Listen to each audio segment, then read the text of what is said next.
Good morning. I'm continuing with the motion chapter according to ICSE syllabus class 7.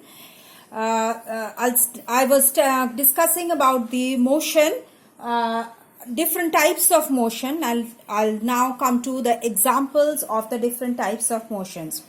For example, the example of rectilinear motion is a car moving on a straight road. I told you rectilinear motion is motion which covers same distances in same intervals of time on a straight line path. So rectilinear motion, for example, is a car which is moving on a straight road or an apple falling from a tree. Then example of curvilinear motion. Again, curvilinear motion is also a translatory motion, that is, it covers same distances in equal intervals of time, same interval of time along a curved path. So, a cyclist who is racing on a curved track of a velodrome, or an earth moving around the sun. Then, example of a circular motion. Circular motion is a curvilinear motion where where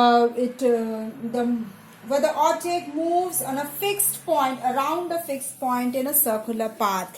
This is a child sitting on a merry-go-round or a giant wheel. Then example of rotatory motion. Rotatory motion, I told you that it's the motion which of an object about a fixed axis.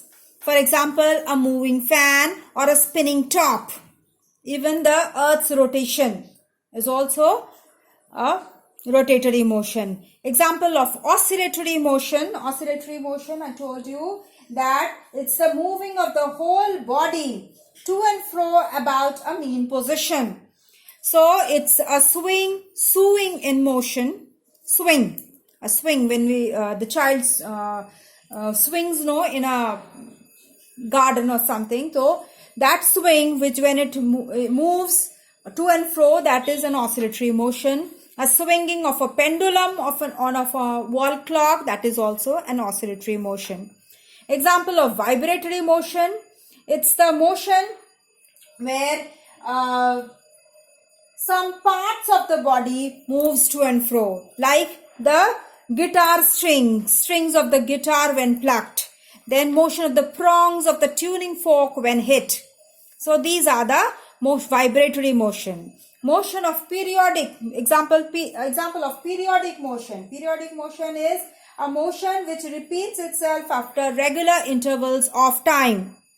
So Earth revolving round the sun, it takes 365 days, 365 and 1/4 days. So that interval of time is fixed. So that is a periodic motion. Then motion of the pendulum of a wall clock. That also, there is some interval of time when the pendulum of the clock moves. Then example of non-periodic motion, when the motion which repeats itself after irregular intervals of time. There is no fixed interval of time. So that type of motion is non-periodic, like swaying of the branches of a tree, motion of our lungs during breathing. When we breathe, there is also some non-periodic motion. Then example of random motion. Random motion is a motion which has no specific path. For example, a dancing girl who moves in different direction at different speed. Then a football player moves in different directions during a game of a football. He moves right, left like this. He carries the ball like this. So that's why it's a random motion. Then example of combination of multiple motions, when many types of motion are carried out at the same time. Like the Earth rotates about its axis and in a fixed interval, that is periodic motion. About its axis, that is rotatory. Then in a fixed interval of time, that's a periodic motion. And again at the same time, it revolves around the sun. So that is a curvilinear motion. and in the fixed intervals of time, that is also periodic. So rotatory, periodic, curvilinear, all these motion are carrying on in the same intervals of time. So this is at the same time rather. So that is called a combination or multiple motion. Again, when a bowler delivers a ball, the ball has a spinning motion, that is rotatory motion. As it moves towards the batsman, that is translatory because it goes straight. So again, there are multiple motions carrying on. So again we come to examples of uniform motion when equal intervals of time, distance is covered in equal intervals of time. For example, if a car moves a distance of 50 km in 1 hour, 50 km in second hour, 50 km in third hour, that is uniform motion. And non-uniform is just the opposite, when equal intervals of time, equal distances are covered in unequal intervals of time, or unequal distances are covered in equal intervals of time. So like that, 30 km in 1 hour, 50 km in the second hour, 40 km in the third hour. So like this, that is a non-uniform motion. Then we come to the next topic, that is distance and displacement.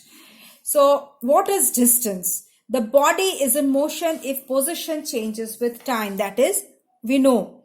Then the change of the position of a body can be displacement also. So what is distance? First is distance is the covered position, the place from one position to the other position when the body moves, the total length which the body has covered, that is known as the distance. Okay, for example, a person traveling from A to C. So A to B and B to C, this is the distance. Okay, the change of in position of the person is A to C. This from here, he comes to here. And the length AC is the displacement from his initial position to the final position. So this portion from A to C, this is the shortest distance covered by the body, by the person or by the body. Okay, that is called the displacement. The shortest possible distance covered by a body or a person from its initial to final position, that is known as the displacement. Okay, but the actual distance traveled by the body is length of AB plus length of BC. Here it is, you can see that length of this A plus B, A to B and B to C, this AB plus BC is the total distance. Now shortest distance is AC. Okay, so the distance traveled by the moving body will be equal to the actual length covered by it. And displacement will be always a straight line path between the initial and the final position of the body. Therefore, while stating the displacement, the direction of motion should be stated. Okay, so when we talk about displacement, we should mention the direction, because it's always the shortest possible distance, the straight line path. That is why we mention the direction of the motion. Okay, so in the above example, the displacement is AC and not CA, from A to C, not C to A. So, but the distance is the total length traveled irrespective of the direction. Distance can be irrespective of the direction. So, distance and displacement, they are expressed as lengths. But displacement is a vector quantity because it has a specified direction. Distance does not have direction, so it is a scalar quantity. Now SI unit is a meter. Both are expressed as length, so SI unit, both of them have meter, M. Example, a body moves 6 kilometers, that is the distance, and a body moves 6 kilometers west, that is the displacement. Note, if a body is moving in a circular path and reaches to its original position after one revolution, so the displacement will be 0. Why? Because when the starting point and the ending point is the same, so there is no short distance there. because the body has reached its starting point only. So there is no shortest distance covered. So that is the displacement, that is 0. Okay, circular circumference of the path. Okay, but the distance covered, you can say the total circumference will be the distance covered by the body. But the displacement will be 0. Okay. Now, next topic will be scalar and vector quantities. Okay, a physical quantity that can be described only by its magnitude. I told you that distance is a scalar quantity. Why? Because we describe it with only its magnitude, only its numerical value. That is why it's a scalar quantity. So distance is a scalar quantity. Okay. For example, time, temperature, mass, speed, density, area, volume, work, energy, all are scalar quantities. And a physical quantity where the magnitude as well as direction both are needed to describe it is a vector quantity, like the displacement, where there is magnitude as well as direction, that is from initial to final position. The direction should be mentioned. That is why it is a vector quantity.